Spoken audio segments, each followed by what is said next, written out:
Gather round for a ghost story about the Louisiana vampire Jacques Saint-Germain.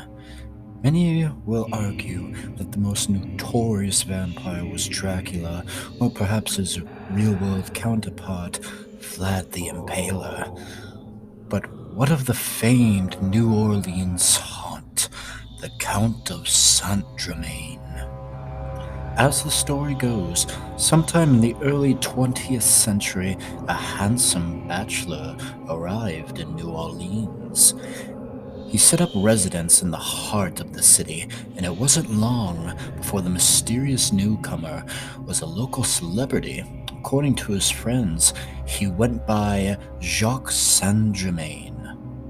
Jacques was adored for his magnetism, affluence, and the lavish parties he threw at his stately home. He claimed to be the descendant of Comte de Saint-Germain, the noteworthy alchemist, magical practitioner, and companion of King Louis XV.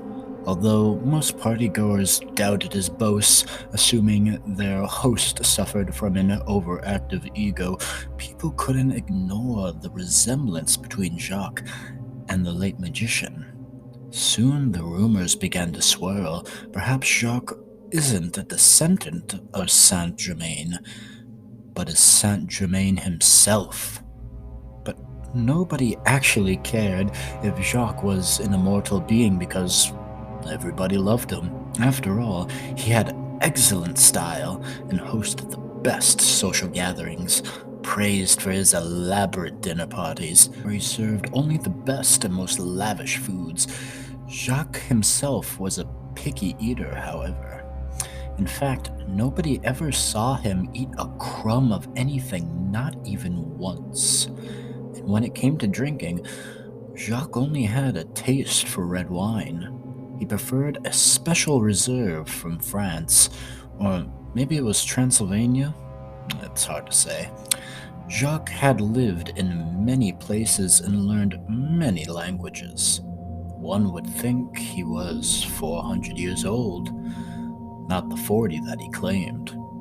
Despite Jacques' popularity in New Orleans, everything shifted during one dark and stormy evening. While most of the city was fast asleep, a woman's cries tore through the night.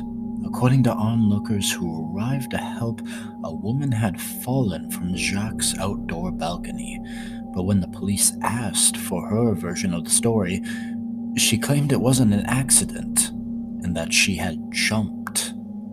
Now, the woman was frantic, insisting that Jacques tried to bite her neck and drink her blood, but authorities were more inclined to side with the homeowner.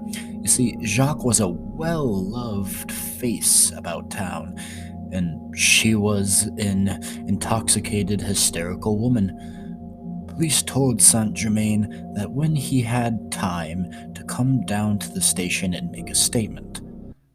But Jacques never showed up, and when police arrived at his house to investigate, the man was nowhere to be found.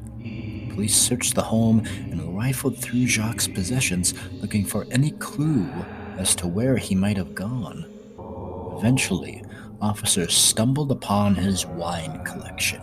Everyone knew Jacques loved red wine, but when the bottles were uncorked, investigators noticed a metallic odor wafting from the inside, the scent of blood. News spread quickly about Saint-Germain's unusual taste in wine, which led to all sorts of speculation about the missing bachelor. According to those who attended his elite party circuit, one of Jacques' many boasts was that he had discovered the elixir of immortality. Perhaps there was more truth to his claim than anyone thought to believe. Over the years, New Orleans residents have claimed that Jacques Saint-Germain never left the city, and even today still roams the busy streets.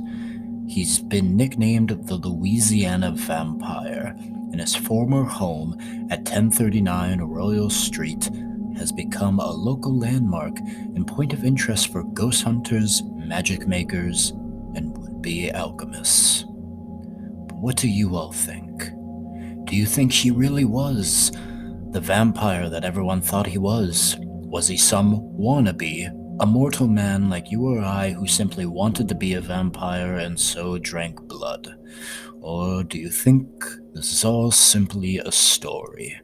A story meant to entertain those around the campfire? Be sure to let me know. However, remember this when making your decision. There's a kernel of truth to every legend.